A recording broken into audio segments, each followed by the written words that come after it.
This time of year, I think of them. That family in the pediatric intensive care unit, teetering on the edge of despair and great joy. One or both of those parents were always in that room for the entire summer that I did my clinical pastoral education. They never were without their daughter for even an hour. She was a child protege. She had been featured on national television every year of her life since she was 5 years old. She was, in fact, a virtuoso on the violin. She was injured on a summer vacation in a mountain biking accident where her bike went off, careening off the path. She hit a tree and she suffered a massive brain injury.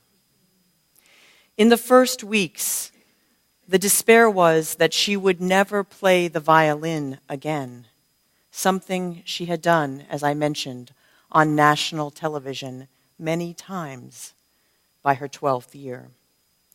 The parents were devastated, and yet what I watched in that summer as I visited every day was the way that they turned the resolve they had and turned it to the life she had now. In those last weeks, they would pull me aside, come running out to the hall to greet me, to show me with great joy something that she had mastered, a syllable, a facial movement, a tiny wave of the hand. Author David Richo reminds us that we must all remember that there are 5 things that we cannot change. Everything ends and changes. Things do not go according to plan. Life is not always fair. Pain is part of life, and people are not loving and loyal all the time. Our job, he says, this is no doubt, all of this is a great shock to all of you.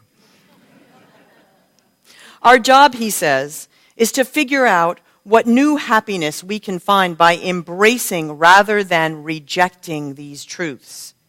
And one way to do that is in the practice of equanimity, and the other through the elusive, mysterious Japanese Buddhist concept of Wabi Sabi. Back to that in a minute. 5 things we cannot change. Many times they take much more mundane forms than we've seen this week. A relationship ends, or a job, or you have to move away from where you are living. You get an illness which changes your view of who you are and what you can do. Or one Friday night, you realize that you are at the Y. It's Friday night, you're at the Y. And the only other person on the equipment is a man muttering hostile comments into his cell phone and scratching, yes, this is a true story, the Grim Reaper tattoo on his leg.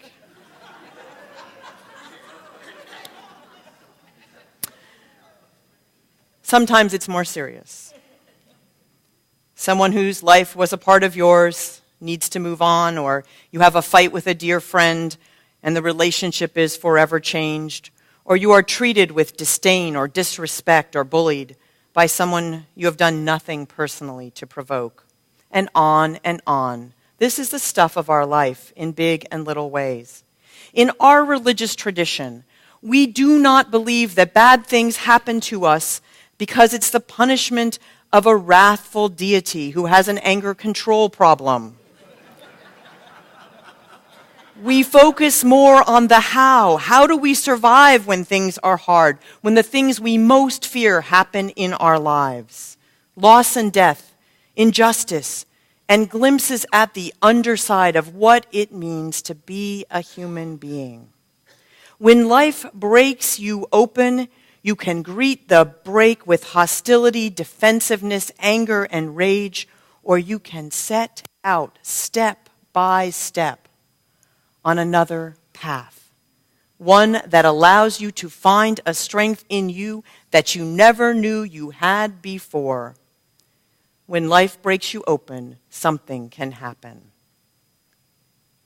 Now, somewhere around here enters the concept of Wabi Sabi. In the Zen Buddhist tradition, it is acknowledged that words are often inadequate. And so, a true practitioner of Zen seeks to live some of their life in a place beyond words. This is where this concept comes from, a place where we can know some of its meaning, but not all of it. And in this place, imperfection is needed for true beauty. The roughness, the texture, and the irregular create what is of worth. Perhaps we best understand this in the many ways we see this in our own lives. Something in this Wabi Sabi neighborhood is why we are drawn to that special energy of children's art, which is never perfect, right? Or why you remember with particular fondness that night that your mother burned the dinner and you had to have a picnic on a blanket outside in the front lawn. It's why we cherish sea glass with its smoky color and its chipped edges, or a loved one's asymmetrical smile. Our world today, we are reminded this week, our world today offers us many chances to be overwhelmed. And we can't, in a world with so much change and ferment in it, we can't walk around constantly overwrought, or we would simply be annihilated by the weight of living. Life is unjust. Things change and are unexpected. This is not the sermon I envisioned on my sabbatical, sitting on the top of Mount Diablo on a Sunday morning. On Wednesday, when I learned of the shooting, the death of those 9 black members of a Bible study group, I felt as if I had been torn asunder, because as a 20-something, finding my way alone in the world, I had the privilege of being adopted by a number of African American leaders who were glad to give me, a little multiracial mutt, a sense of being part of a larger community. They felt I needed some bringing up, and they brought me up right. Because it was very helpful, because in those days in North Carolina, there were approximately 0 Asian leaders visible in my world. I'm just saying. So in the more than 2 decades that I spent in the Southeast, I had frequent opportunities to be in that kind of Bible study, not because it was my belief, but because it was part of the gift I was being given. Simple discussions on the coolness of well-worn wooden pews. And all that came flooding back to me, along with the faces of those I love in that tradition.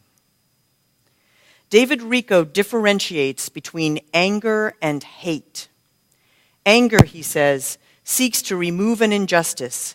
Hate seeks, rather, to destroy the unjust. Anger engages someone. Hate distances. Anger is expressed and let go of. Hate can never be satisfied or completed, but abides as resentment. In this sense, hate is an impotent rage. Hate is the dark side of an individual in the way that war is the dark side of the collective. Despair is the origin of hate, he says, since the one hating has to give up on the other. Despair is the origin of war, he says, since one or both sides have given up on solutions. What happened Wednesday was an act of hate.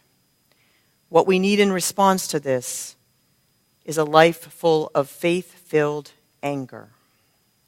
Equanimity, which is our ability to re-embrace the balance in our lives, will allow us to walk with what happened, to stand or raise a hand in witness, and not to turn away.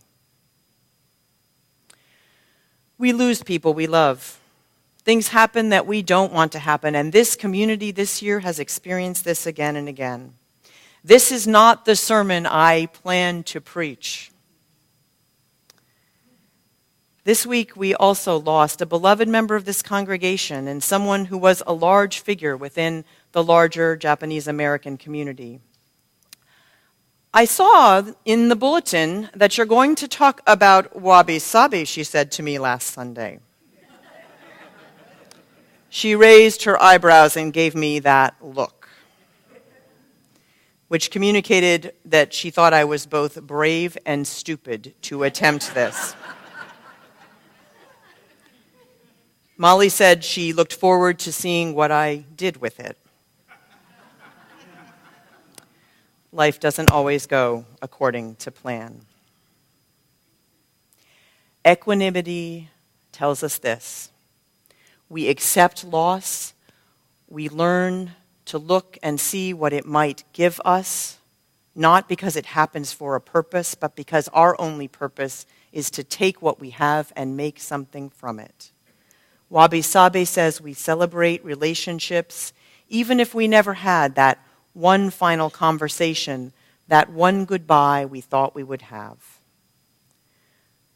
Buddhist teacher Pema Chodron says this: the real trick is to stay even when you know you're no longer on solid ground, even when the bottom has fallen out of your most cherished concepts and ideals.